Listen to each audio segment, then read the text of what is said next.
தமிழ்நாடெங்கிலும் பெரும் அரசியல் புயலை கிளப்பியுள்ள ஒரு அதிரடி திருப்பமாக முந்தைய நாள் தஞ்சாவூரில் நடைபெற்ற காவிரி நீர் பிரச்சினை போராட்டத்தின் போது தெரிவித்த சர்ச்சைக்கிடமான கருத்துக்கள் தொடர்பாக ஆளும் கட்சியான தமிழக வெற்றிக் கழகத்தின் டிவிகே நிர்வாகிகள் அளித்த புகாரின் அடிப்படையில் திமுக தலைவரும் எதிர்க்கட்சித் தலைவருமான உதயநிதி ஸ்டாலின் செவ்வாய்க்கிழமை காலை சென்னை நீலாங்கரையில் உள்ள அவரது இல்லத்தில் வைத்து காவல்துறை அதிகாரிகளாலும் கட்சித் தொண்டர்களாலும் சூழப்பட்ட உயர் மின்சார நாடகத்திற்கும் கடுமையான மோதலுக்கும் பிறகு காவல்துறையினரால் காவலில் எடுக்கப்பட்டார்.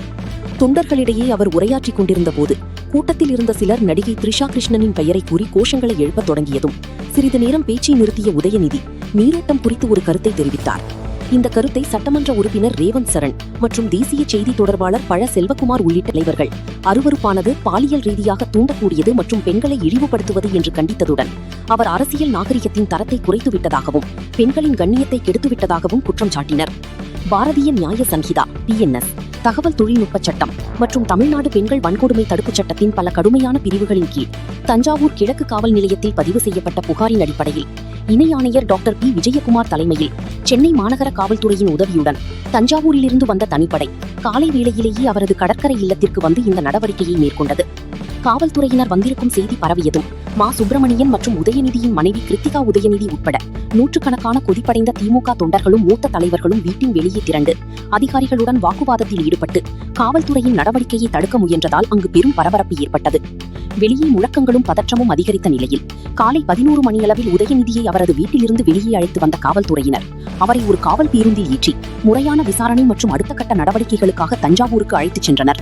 அதே நேரத்தில் அவரது வழக்கறிஞர்கள் குழு அவசர முன்ஜாமீன் மனுவுடன் சென்னை உயர்நீதிமன்றத்தை விரைந்து அணுகியது. அதிகாரிகளால் அழைத்துச் செல்லப்படும் போதே செய்தியாளர்களிடம் பேசிய உதயநிதி இந்த எஃப்ஐஆரை ஒரு புனையப்பட்ட மற்றும் அரசியல் உள்நோக்கம் கொண்ட காமெடி என்று கூறி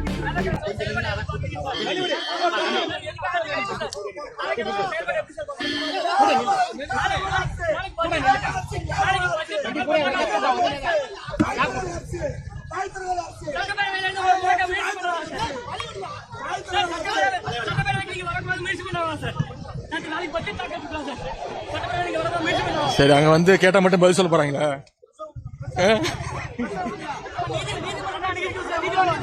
நீதிமன்றத்தில் பாத்துக்கலாம், சட்டப்படி சந்திப்போம்.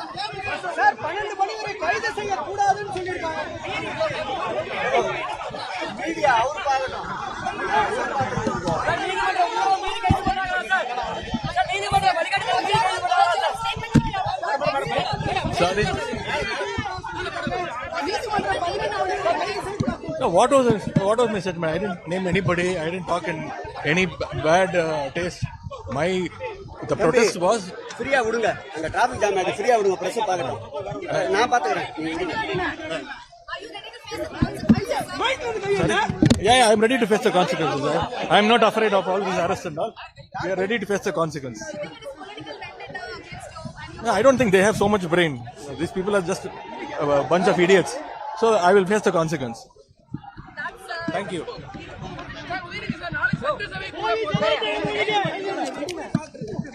இல்ல, சட்டசபையில மட்டும் கேள்வி கேட்டவங்க எல்லாம் என்ன பதில் சொல்ல போறாங்களா? என்ன அந்த அளவுக்கு எல்லாம் அவங்க தகுதி கிடையாது.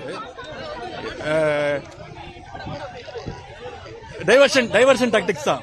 விவசாய போராட்டம் நடந்துட்டு இருக்குல்ல, விவசாயிகள் அங்க போராடிட்டு இருக்காங்க தினமும். அப்பப்பா